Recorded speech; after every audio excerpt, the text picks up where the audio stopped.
Welcome to the MOOCs course Advanced Thermodynamics. The title of this lecture is Models for Excess Gibbs Energy. We start with Ol's expansion for excess Gibbs energy, which is a kind of a generalized one, okay? Because a generalized one in the sense by applying some kind of constraints or restrictions, we can reduce to some other models for excess Gibbs energy from this Ol's expansion. So, we have already seen a few simple expressions for excess Gibbs energy like 2 suffix Morgul's equation, that is GE is equals to A x1 x2, something like that. Then also we have seen expansion or extension of this equation like x1 x2 multiplied by A plus B into x1 minus x2 plus C into x1 minus x2 whole square and so on, so like this. So, if we include the only first term in the parenthesis, then it is a 2 suffix Morgul's equation. If you include the second term also, then it reduces to the or it known as a kind of a 3 suffix Morgul's equation. If you include the next term also, then it is known as the 4 suffix Morgul's equation. Like these simple models we have seen, and then their corresponding activity coefficients also we have seen for a binary mixture, right. So, now what we do, we have a kind of a generalized one, we continue with a general method for GE. It has two advantages. First of all, the whatever the parameters that are present in this Ol's expansion, they will be assigned with some kind of physical significance. That is one important advantage, and another advantage is that it can also be extended to multi-component mixtures. So, these are the two important advantages of this method. So, let us say what is this GE, right. Ol expresses GE of a binary solution as a power series of Z1, Z2. Z1 and Z2 are known as the effective volume fractions of two components, component 1 and component 2. This is effective volume fraction of component 1, this is effective volume fraction of component 2, right. So, it is a kind of power series of Z1 and Z2. What kind of power series it is? In this power series only these terms are there or any other terms are there, that is what we see. So, if you write this Ol's expansion for a binary solution, then we have GE by RT x1 q1 plus x2 q2 is equals to 2 A12 Z1 Z2 plus 3 A11 Z1 square Z2 plus 3 122 Z1 Z2 square plus 4 111 Z1 cube Z2 plus 4 A1 222 Z1 Z2 cube plus 6 A11 Z1 square Z2 square and so on, right, where this Z1, which is nothing but the effective volume fraction of component 1 Z1, that is nothing but x1 q1 divided by x1 q1 plus x2 q2. Z2 similarly x2 q2 divided by x1 q1 plus x2 q2, whereas this x1 and x2 are nothing but the mole fraction of those components 1 and 2 in the mixture, right.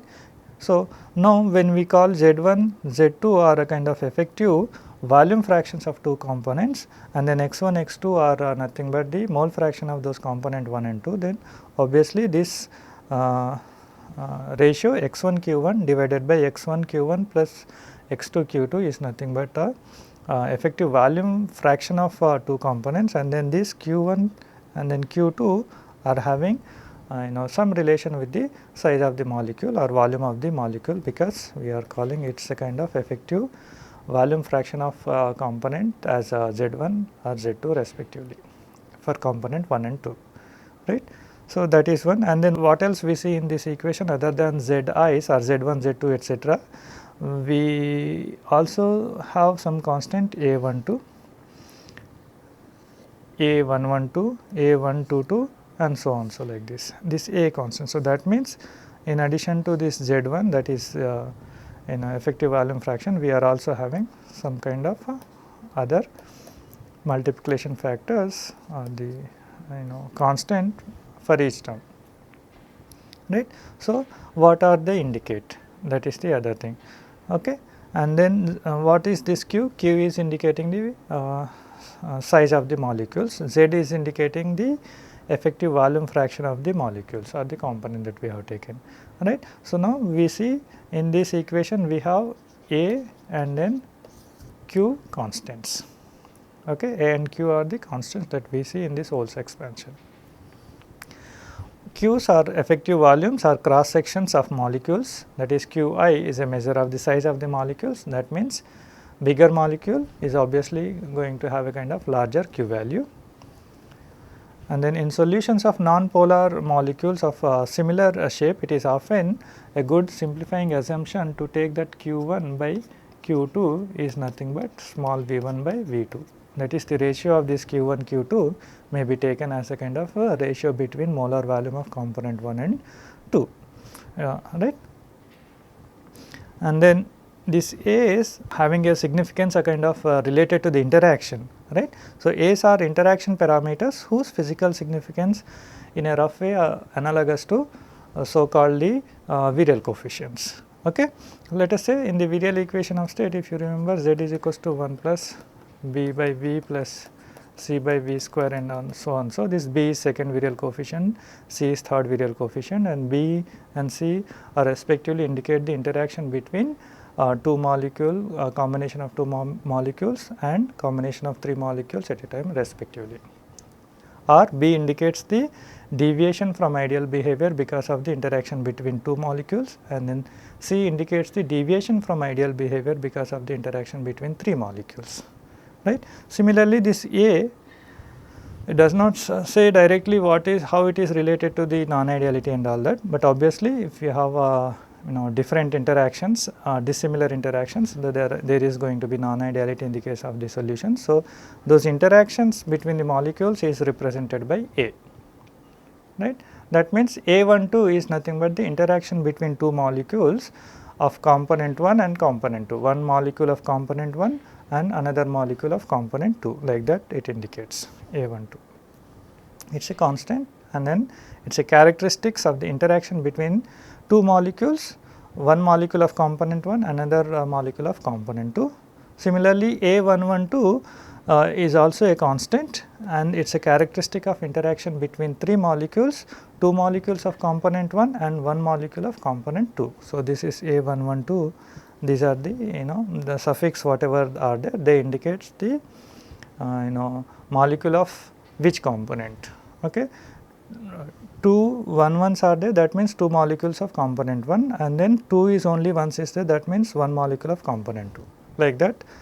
All other A's are having some kind of physical significance related to the interaction amongst the molecules, right. So, then what these factors 2 Z1 Z2 indicate, right. In the equation we have 2 Z1 Z2 A12, like that we have these terms, right. And then similarly 3 Z1 square Z2 A112, like those constants, that is whatever the Z1 Z2 or the powers of Z1 Z2 are there, they are multiplied by some kind of constants. So, any 2 Z1 Z2 indicate probability that any nearest neighbor pair of two molecules consist of one molecule of component 1 and then one molecule of component 2. Similarly, 3 Z1 square Z2 indicate the probability any triplet of three nearest neighbor molecules consisting of two molecules of component 1 and then one molecule of component 2, right. That is what, and so on. So, Ol's expansion and virial equation of state are in crude analogy only analogy, because virial equation of state has an exact theoretical basis for its derivation, whereas the Ol's equation cannot be derived from any rigorous theory without making any drastic simplifying assumptions. And then if you make drastic simplifying assumptions, you may not able to mathematically represent the true picture of the problem. So, it is just an analogy between two. And these constants A and Q are independent of composition, but they are dependent on the temperature and pressure. However, we know that the effect of P is very small in the case of liquid solutions unless the pressure is very high. So, considering that fact, maybe effect of P can be neglected, but effect of temperature cannot be neglected, it is very much essential. but many industrial applications such as distillation are conducted at constant P, but not at constant T, right. So, these have to be obtained for a different temperature conditions, etc., as per the applications.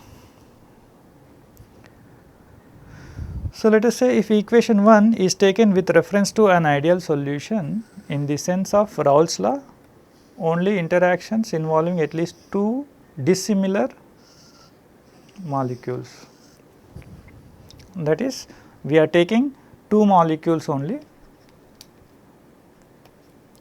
and they have to be dissimilar, right. So, that means we cannot take two molecules of same component, like 1 you cannot take, or 2 you cannot take, because they are similar, they have to be dissimilars.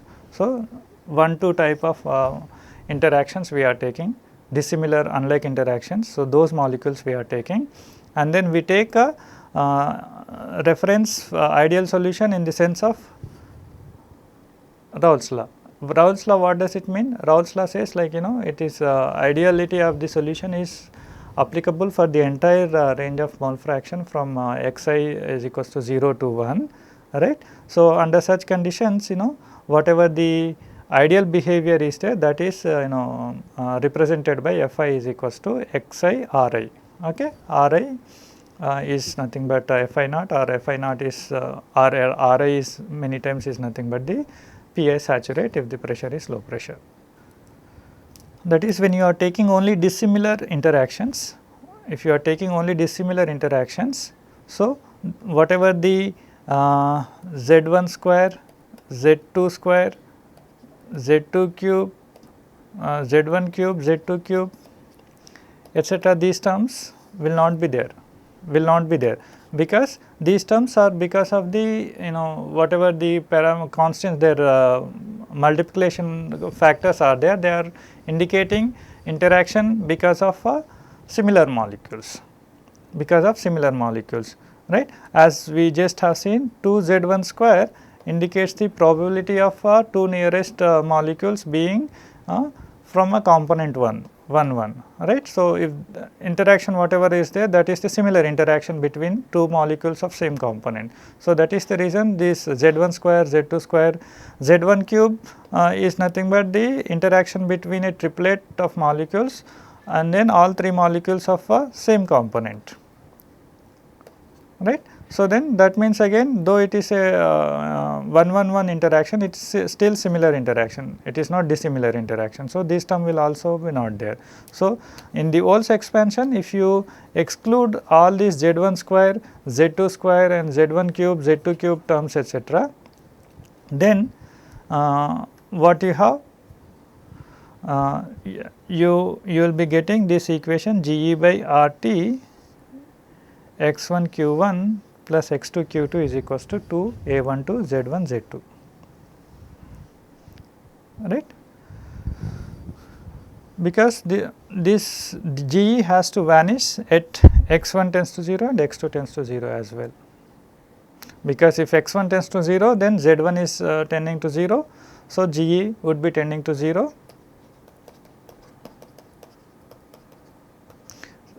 Then x2 tends to 0, then also z2 tends to 0. So, then again in the either of these conditions, GE is tending to 0 according to this equation, okay.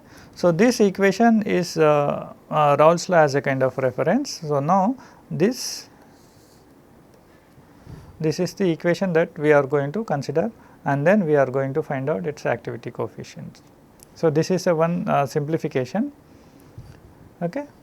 So, if GE is taken with reference of an ideal dilute solution, say dilute in component 2, that is Henry's law as a reference state. Getting back to the reference states, like for liquid cases, liquid solutions Fi naught is nothing but F pure I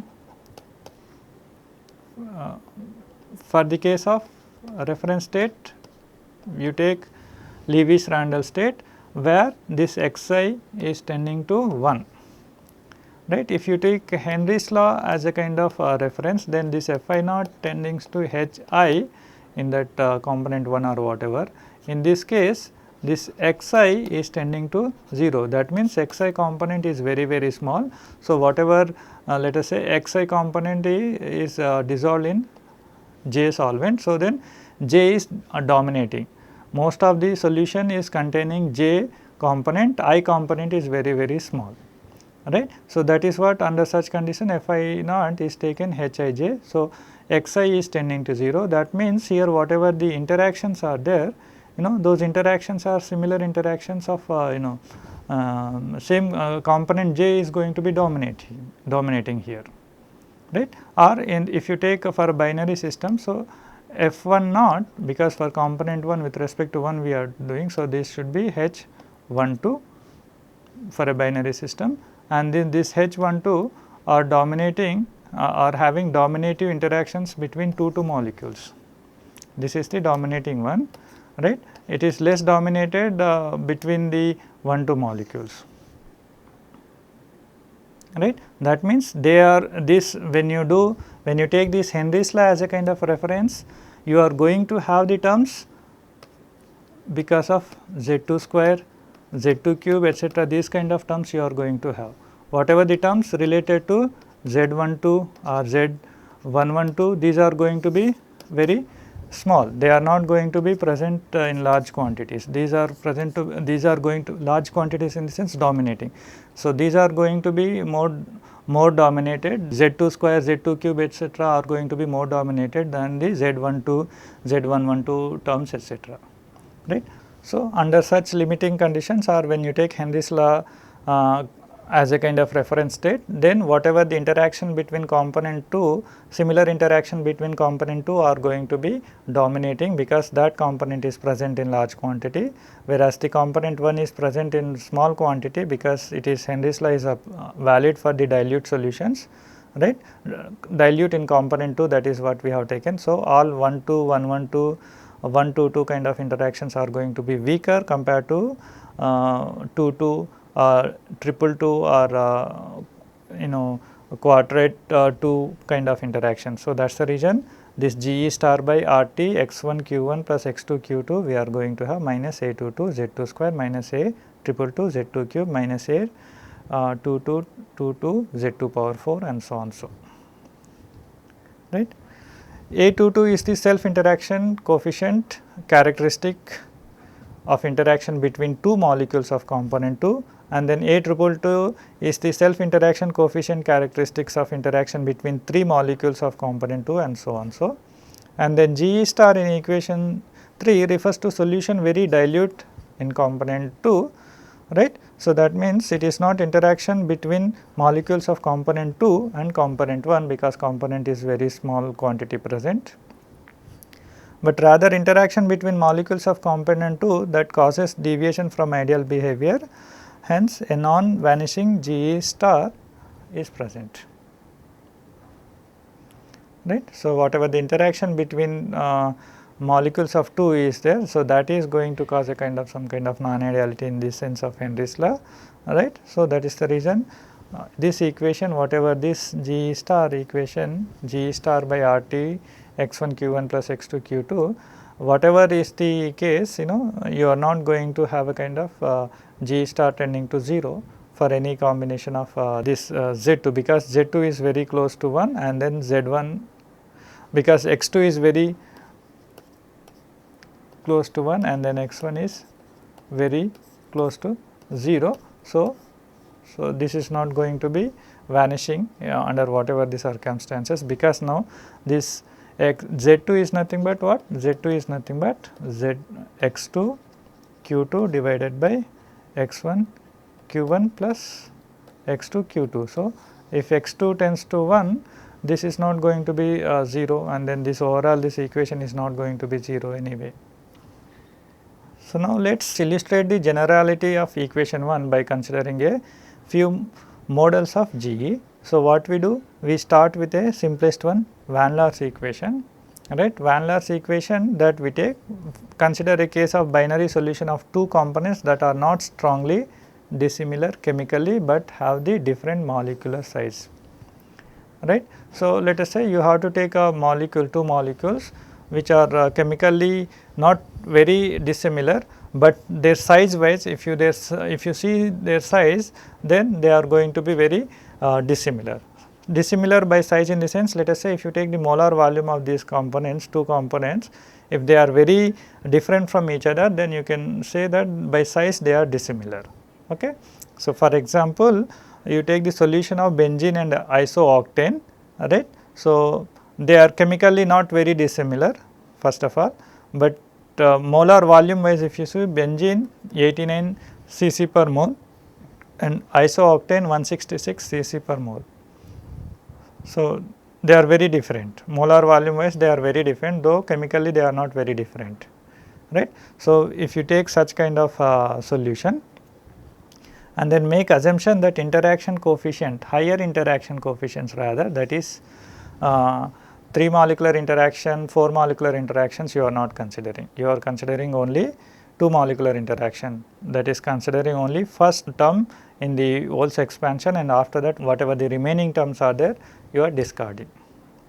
You are not taking that A112, A122, those kind of terms are higher terms, you are not considering, you are considering only 2 molecular interactions and then that also dissimilar interactions. So, then you will have, if you retain only the first term in the RHS of Wolf's expansion, then you will get this equation. GE by RT x1 q1 plus x2 q2 is equals to 2 A12 Z1 Z2. Now, Z1 Z2 if you substitute x1 q1 by x1 q1 plus x2 q2 and x2 q2 by x1 q1 plus x2 q2 respectively, then you have this one, this term, and then the square of x1 q1 plus x2 q2 in the RHS is cancelled out with the 1 x1 q1 plus x2 q2. So, then you have GE by RT is equals to 2 A12 x1 x2 q1 q2 divided by x1 q1 plus x2 q2. This is known as the Van Laar's equation, right. So, here what you have, q1 q2 are the two constants and then A12 is another constant. It looks like a 3 parameter model, but however, the activity coefficient that we are going to get, that is going to have only 2 parameters, because it is not the individual Qs that are important in such kind of applications, it is the ratio is important. Okay, it is the ratio is important, and then for simpler molecules we have seen q1 q by q2 is nothing but v1 by v2 roughly.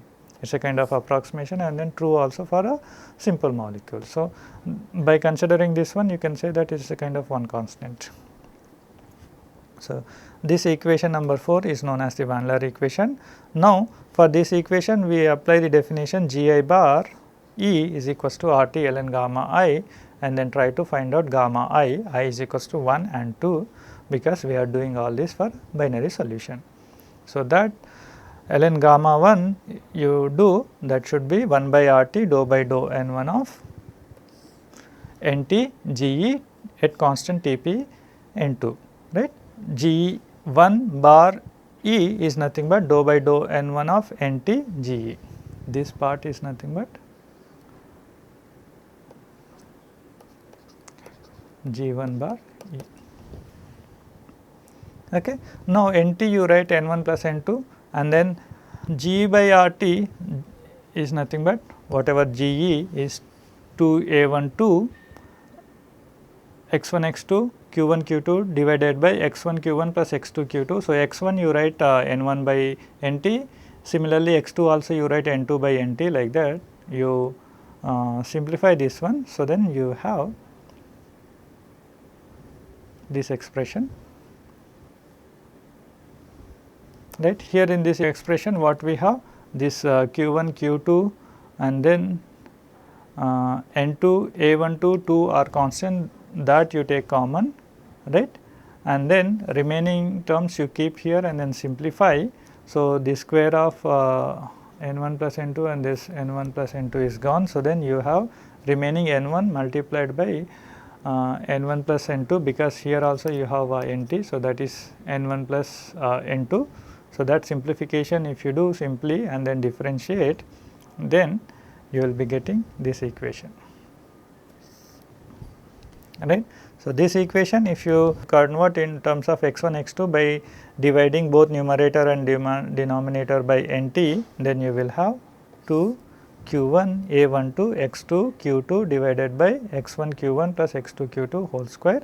So, now we know this x2 q2 by x1 q1 plus x2 q2 is nothing but z2. So, if you write z2 in place of this one, you will get 2 q1 a12 z2 square, 2 q1 a12 z2 square, right. So, let us say whatever this 2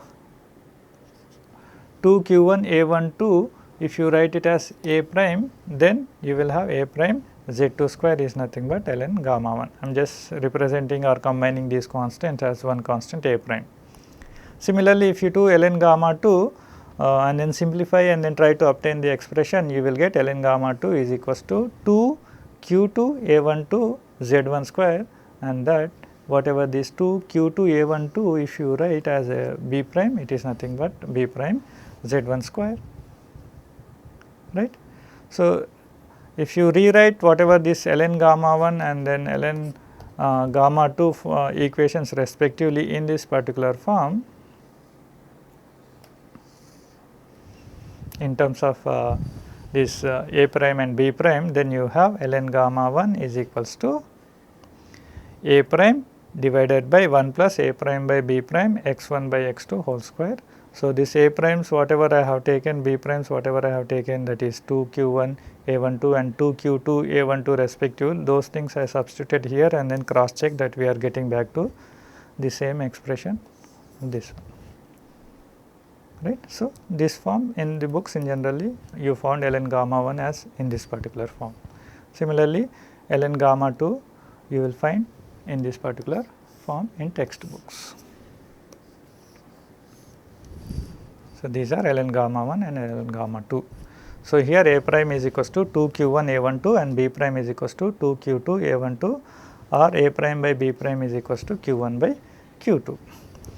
So, the above equations are the familiar Van Laar equations commonly used to represent activity coefficient data, and they are very famous because of their simplicity and then validity to a large range of simpler molecules. And then ratio of these components a prime b prime are the same as the ratio of the effective volumes q1 and q2 respectively. Also, from this equation if you try to get ln gamma 1 infinity, that is gamma 1 x means the component 1 is very small or infinitely diluted in component 2, then ln gamma 1 infinity is nothing but a prime, because x1 tends to 0 or x1 close to 0. So, whatever the denominator term is there, 1 plus 0 whole square, so 1 is there.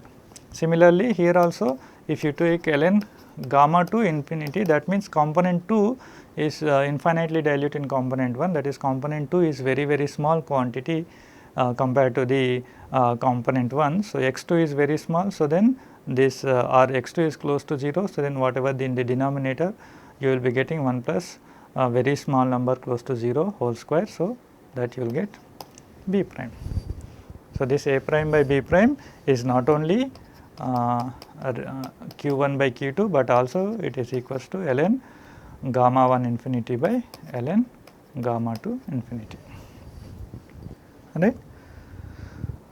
Now, as I mentioned, these equations ln gamma 1 and ln gamma 2, these expressions we got from this expression Ge by RT is equals to 2 a12 x1 x2 q1 q2 divided by x1 q1 plus x2 q2, and then here you see q1 q2 and then a12 3 parameters are there, whereas their activity coefficient it is having only 2 parameters. So, however, from a prime and b prime it is not possible to find out a value of a12 unless some input assumption is made concerning the value of q1 and q2 separately, because it is only the ratio is important in applications rather than their individual size, because we see that a prime and b prime is there here. So, that means that q1 by q2 you do not need q1 individually, q2 individually. So, now we take an example, this is benzene and isooctane we have taken as a kind of assumption to describe this van der equation. So, whatever the activity coefficients that we get for benzene and then isooctane respectively, that you plot with respect to or against the mole fraction of benzene. So, then you can see they are their experimental points are given by these circles here like this, right. Okay. And then this curve fitting, if you do using the ln gamma 1 and then ln gamma 2 expression that we just derived, you can see they are matching very good, they are excellent match you can see between experimental and then theoretical result that we just derived. Such is the good validity of this van der equation, especially for chemically similar but dissimilar size molecules or simple molecules having dissimilarity of smaller range. So, we have seen that van der equation or we reduced from the Ohls expansion by doing some assumption, that is not taking the higher molecular interactions, taking only 2 molecular interaction, that also 2 molecular dissimilar interaction we have considered, and then we obtain the activity coefficient and all that. But whatever the GE by RT that we have got is equals to 2 A12 x1 x2 q1 q2 divided by x1 q1 plus x2 q2 is there, right. Can we derive it by some means? That is what we try to do now. Okay. It is quite simple. So, what we do? We take pure liquids at a certain temperature and pressure, right, and then we want to make a kind of a liquid solutions or liquid mixture at the same temperature and pressure, right. So, now what we rather mixing thermodynamically, we define a path rather directly mixing it. So, what we do? We maintain the temperature constant and then vaporize it or expand it by decreasing the pressure, so that these liquid solutions will vaporize, and then that step we call it as a step 1, and then we decrease the pressure to very low pressure, so that they can be comfortably get into the vapor phase or vapor phase, and then the pressure is also low, so that for the vapor phase we can apply ideal gas. Okay. So, then what we do? We mix them ideally, right, because once here at this after completion of step 1, these 2 pure liquids individually we have not mixed up until now in this step 1, they are pure individual liquids are vaporized at constant temperature by reducing the pressure to very low pressure. So, now the vapors are in a ideal gas state, right. So, now we are mixing ideally. So, here that mix ideal gases, that is step 2, right.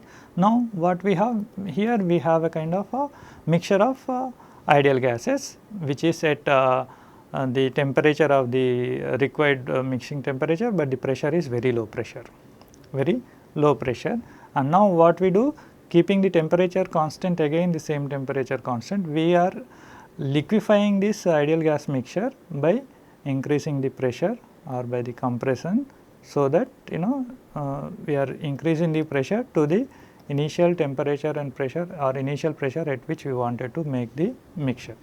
So, then we have a kind of liquid mixture. So, this step we are calling step 3, right. So, now for this process, thermodynamic process, we have to find out what is GE, right. This GE, is it same this one or not? That is what we are going to check actually. Actually, we are going to derive this one. Okay.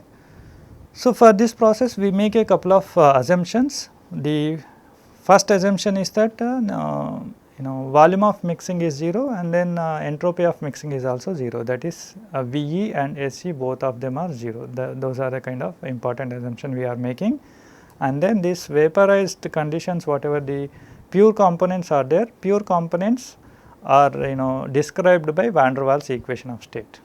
These are the 2 important assumptions that we are making. Okay. So, we do for a binary mixture for simplicity having x1 moles of liquid 1 and then x2 moles of liquid 2, and then upon mixing these two liquids at constant temperature and pressure, there is no volume change, and then there is no entropy change, or entropy of mixing is also 0, right. So, we have to find out GE. GE is equals to is nothing but UE plus PVE minus TSE. This pressure and temperature are constant, we are mixing at the constant temperature and pressure, but upon mixing this VE and then SE are 0. So, that GE whatever is there, that is nothing but UE, right. So, now that means whatever GE is there, UE or delta U should be taken or estimated for this thermodynamic process, and then get this information.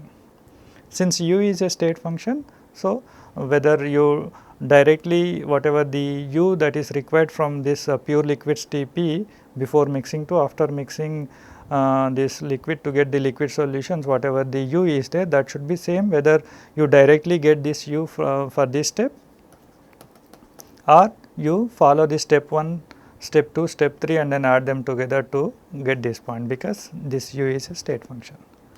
So, now individual processes, what is delta U, we have to find out, or individual steps, 3 steps we have to find out, and then we have to add them together, and then whatever the UE that you are going to get, that is nothing but delta U, and that is nothing but GE, and then that will be having this equation.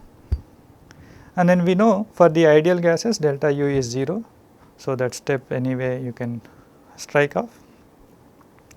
So, step 1, fundamental equation that you have du is equals to TdS minus PdV. So, dou U by dou V at constant temperature, because that we are doing at the constant temperature. So, it is nothing but T dou S by dou V at constant T minus P. But from Maxwell's equation we know dou S by dou V at constant T is nothing but dou P by dou T at constant V. So, that means dou U by dou V at constant T is nothing but T dou P by dou T at constant V minus P, and it is the energy change for vaporizing liquids to ideal gas state.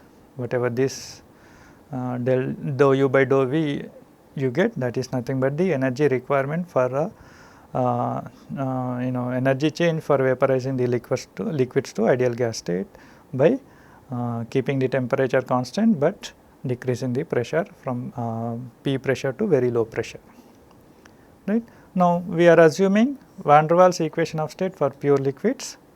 So, for van der Waals equation of state, what is T dou P by dou T at V, constant V? At constant V, dou P by dou T at constant V is nothing but R by V minus B minus 0. Now, if you multiply this one by T, we will get R T by V minus B, but dou U by dou V at T is nothing but T dou S by dou V at T minus P, and dou S by dou V at T is nothing but dou P by dou T at constant V. So, that is nothing but this term. So, that is R T by V minus B, and then minus P is nothing but minus R T by V minus B plus A by V square, that is nothing but A by V square, right. So, this is step 1, we are not mixing, individually we are doing. So, this generalized one we have done, and then we have to do it for a component 1 and component 2. So, del U step 1 should be x1 del U1 plus x2 del U2.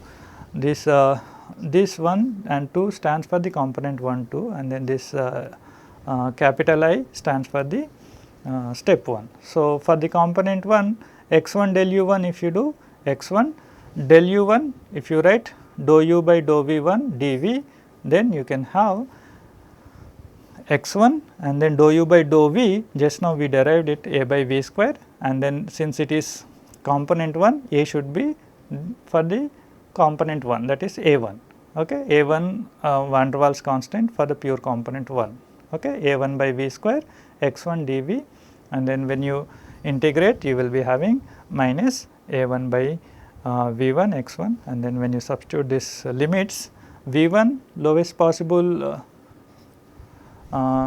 V1 is nothing but the molar volume of the pure component 1. So, that is V1L should be the lower limit and upper limit is infinity. So, A1 x1 by V1L we are having. Similarly, for component 2, if you do x2 del u2, if you do x2 del u2, you will get A2 x2 by V2L, and then here A2 is component 2 for A of component 2, and then A1 is nothing but A of component 1, right. So, that is the van der Waals constant A for pure component 1 is A1, and then van der Waals constant A for pure component 2 is A2. So, for the entire process it should be x1 del u1 plus x2 del u2 for the step 1, entire step 1. For both the components we are doing individually. Now, these individual components are having different mole fraction. So, for the total del u, it should, these two quantities should be added. So, that is A1 x1 plus A2 x2. When you add these two components, you will get A1 x1 by V1L plus A2 x2 by V2L. And for step 2, it is ideal gases we are mixing. So, for ideal gases del u is anyway 0. So, that we know, or otherwise in the similar way as we have done step 2 you do, then also you will get this del u2 for step 2 as 0, or the next step step 3 we are doing that way also. If you follow, for step 2 you will get del u2 as 0. So, ideal gas mixture is compressed isothermally and condensed at original initial pressure of mixture that is required, that is step 3. Okay. So, now again here also fundamental equation du is equals to T ds minus P dV. So, is equals to dou u by dou Vt is equals to T dou s by dou Vt minus P, but dou s by dou Vt is nothing but dou P by dou T at constant V. So, then dou u by dou V at constant T is nothing but T dou P by dou T at constant V minus P. So, now this dou u by dou V at constant T, it has to be for the mixture actually. So, that is this one. So, for the mixture also we assume van der Waals equation of state. So, for this equation dou P by dou T at constant V is nothing but R by V minus B, and obviously T dou P by dou T V minus P is going to be R T by V minus B minus R T by V minus B plus A by V square. So, you will get A by V square, right. And now, here this A, B and then V are for the mixtures, because now we are doing it for the mixture together as a combined mixture of component 1 and 2 having moles having mole fractions x1 and x2, right. So, now when you substitute an integral A by V square dV, now the limits you can see here, the pressure we are actually going from the low pressure to the high pressure, the low pressure to the P tends to 0 was initial process, initial step of this step 3. The lower limit of step 3 is P tends to 0, and then P tends to some original pressure P is the upper limit of this step 3. So, correspondingly if P tends to 0, then V tends to infinity, right, and then at pressure P is equals to P, whatever V is there, that is nothing but V mix. So, that is the reason here limits are in other way, infinite to V mixture. So, here we have minus A by V mix, and then A we know it as nothing but A1 x1 square plus 2 square root of A1 A2 x1 x2 plus A2 square plus A2 x2 square, this is what we know, and then V mixture also we can write it as x1 V1L plus x2 V2L, right. So, this is x1, this is A1 x1 square plus A2 x2 square plus 2 x1 x2 square root of A1 A2 is nothing but A mixture or A, and this is nothing but V mixture, that is x1 V1L plus x2 V2L. So, now for all the 3 steps we got the delta U. If you add them together and then simplify, you will get GE, because GE is equals to del U is equals to summation of 3 steps, del U of 3 steps. So, then we have this thing, right. Now, if the temperature is very much smaller than the critical temperature, then whatever the VL or molar volume is there, that can be replaced by the constant B of the van der Waals equation B, whatever the van der Waals constant B, that we can use here, because this B is a kind of a representative of the size of the molecule. Okay. So, that if you do, then we get GE is equals to A1 x1 by B1 plus A2 x2 by B2 minus A1 x1 square plus A2 x2 square plus 2 square root of A1 A2 x1 x2 divided by x1 B1 plus x2 B2. Now, you do the LCM and then simplify. So, then what you have, this one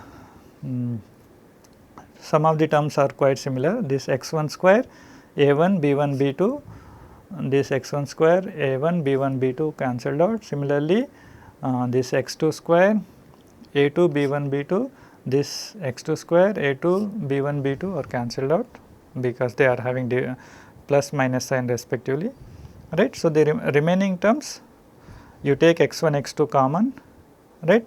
In the next step, what you do, you take a B1 square B2 square also common from the numerator. So, we have x1 x2 B1 square B2 square divided by B1 B2 x1 B1 plus x2 B2 multiplied by A1 by B1 square plus A2 by B2 square minus 2 square root of A1 A2 by B1 B2, that we can write square root of B1 minus square root of A2 by B2 whole square, and then this term is as it is. So, GE we get it as x1 x2 B1 B2 divided by x1 B1 plus x2 B2 multiplied by square root of A1 by B1 minus square root of A2 by B2 whole square. This if you compare with this equation this is we got by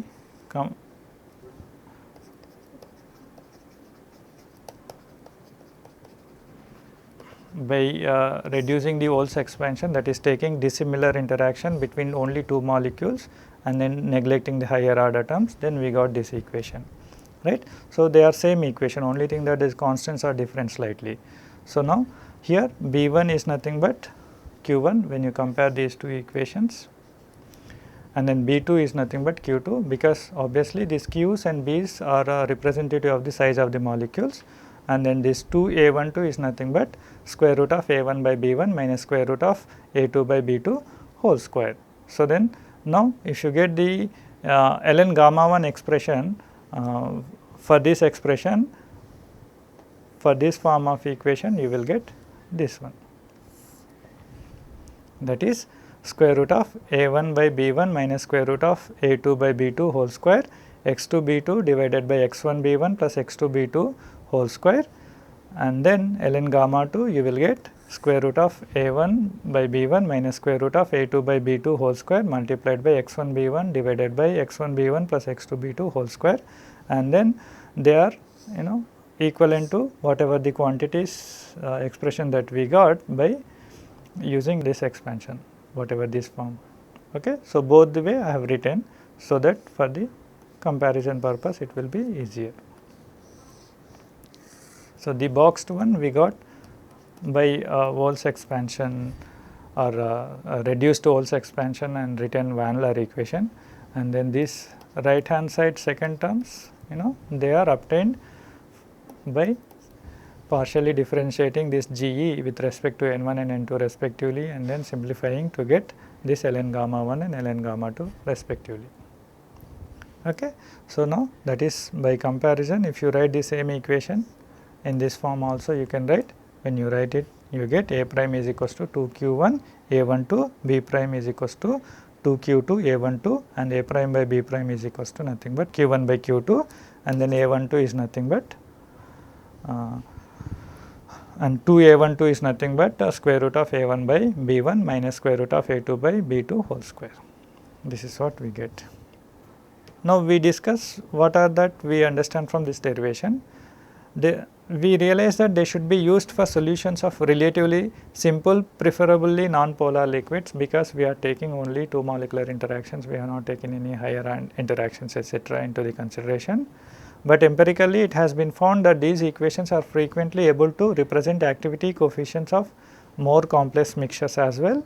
May not be excellent agreement, but satisfactory agreement with experimental results may also be obtained if this van der Waals equation, if you apply to complex mixtures as well. In such complex mixtures, the physical significance of van Laar constants is a bit more obscure. These constants must be regarded as essentially little more than empirical parameters in a thermodynamically consistent equation. These equations are very widely used, van Laar equation, because they have become popular for applied work because of their flexibility and because of their mathematical simplicity, as I mentioned, relative to the other models. We will be discussing more models of GE in subsequent class. We can see they are much more complex. Even if you take that 3 suffix and 4 suffix Morgul's equation that we have already discussed in one of the previous lecture, they are much more complex, right. So, this equation, van Laar's equation, is as simple as 2 suffix Morgul's equation, but it has a kind of better applicability compared to the 2 suffix Morgul's equation because of flexibility and mathematical simplicity. So, when van Laar constants A prime and B prime are equal, so then this van Laar equation is nothing but it reduces to the 2 suffix Morgul's equation. Okay. Constants of van Laar equations are also temperature dependent, but activity coefficient of component in solution is independent of temperature only in an athermal solution without evaluation or absorption of heat. But for practical applications, this assumption is often acceptable provided that the temperature range is not very large. For example, if you take propanol water system at pressure of 1.013 bar, then activity coefficients of this system are well represented by van Laar equation with A prime is equals to 2.6 and B prime is equals to 1.13 in the range of temperature 87.8 to 100 degree centigrade. That is not a very large temperature difference. Okay. So, under this range of temperature, we can say this A prime, B prime are constants are independent of the temperature. When enough experimental data are not available to specify the temperature dependence of activity coefficient, then either of the following two assumptions can be made. One is at constant composition, gamma I is invariant with the temperature or independent of the temperature. That is the case where He is equals to 0 or known as the athermal solution, or otherwise we can say this ln gamma I is inversely proportional to temperature. That is the case where Se is equals to 0 or known as the regular solution, but real solutions are neither athermal nor regular. Okay. However, regular solution assumption provides better approximation because ln gamma I is equals to C plus d by t, right. When you take these constants C and d are dependent of the composition, but if you take C tends to 0, then it is the case of regular solution where ln gamma I is inversely proportional to temperature, and then it is the case much applicable in LLEs where effect of T is very severe.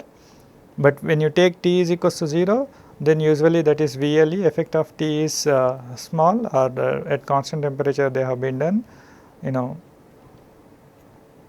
that is usually VLE case where effect of T is small. So, under such condition this solution recovered to the case of athermal solution. Okay.